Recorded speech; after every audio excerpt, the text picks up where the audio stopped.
that there was some definable picture of God in his head who is literally the kind of person. I don't know how anyone can believe in such a God.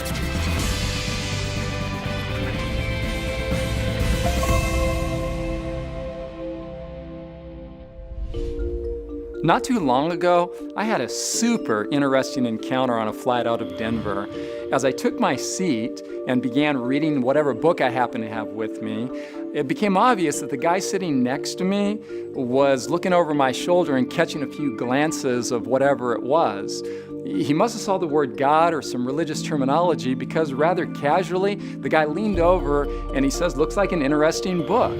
But then after a short pause, just bluntly out of nowhere, the guy says, "But I'm an atheist." Well, evidently he was an outgoing guy and looking for some conversation. So I said, "Actually, I'm an atheist too." Clearly he was a little surprised, no doubt because of the book I was reading. He was like, "Seriously, you're an atheist?" "Yeah, absolutely," I told him. Then I threw him an unexpected curveball. I said, "Describe for me the God you don't believe in." He was jolted, to say the least, by the question. But I knew that there was some definable picture of God in his head that gave rise to his atheism. But he went silent, so I figured, conversation over. But then after thinking for a moment or two, the guy opens the conversation again, and he says, "You know what I mean, a super powerful, supreme being presiding somewhere in the sky that rules over us with absolute control."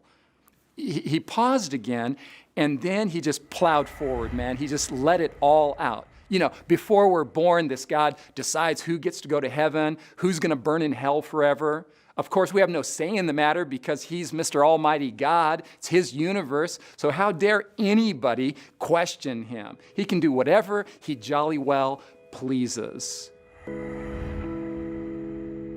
Well, he was on a roll now, doing a great job of defining his atheism and mine too.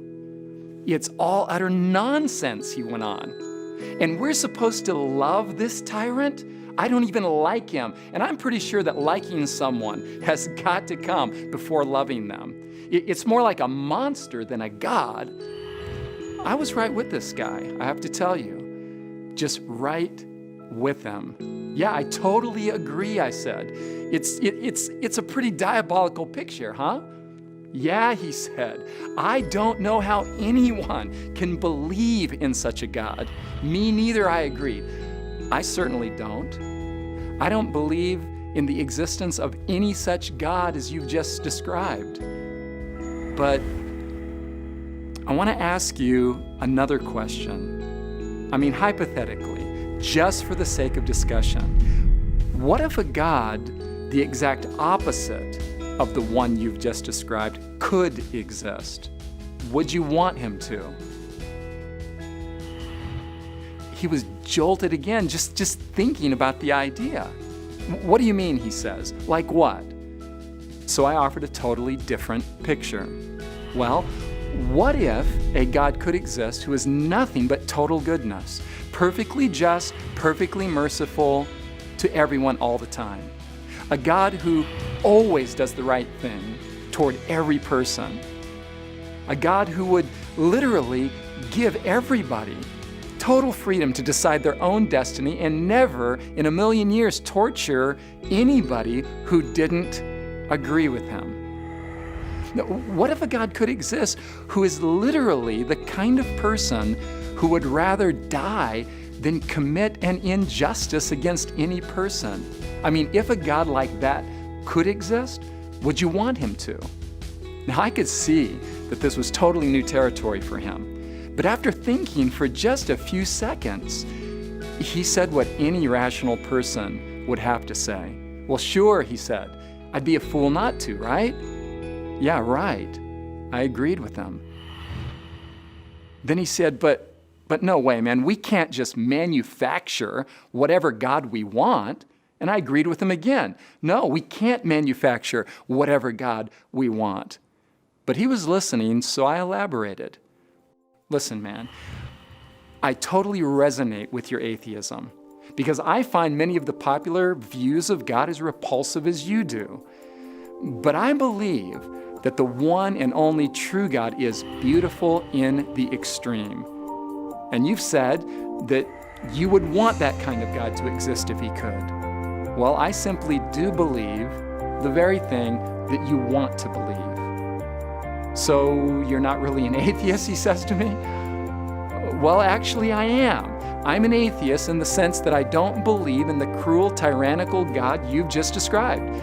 But I do believe in God.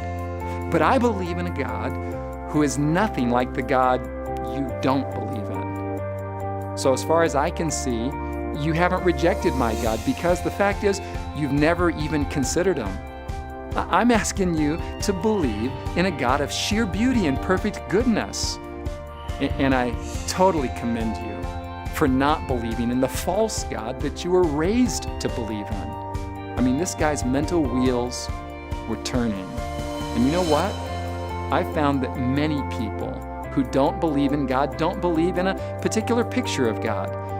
A self-serving, threatening tyrant who wants to either control us or damn us. They reject the only option they've ever been taught, while somewhere in their hearts, they desire a God worthy of their love and worship. I mean, what if?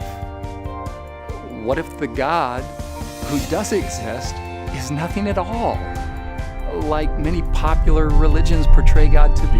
What if God is love in the strongest and most beautiful sense imaginable? What if?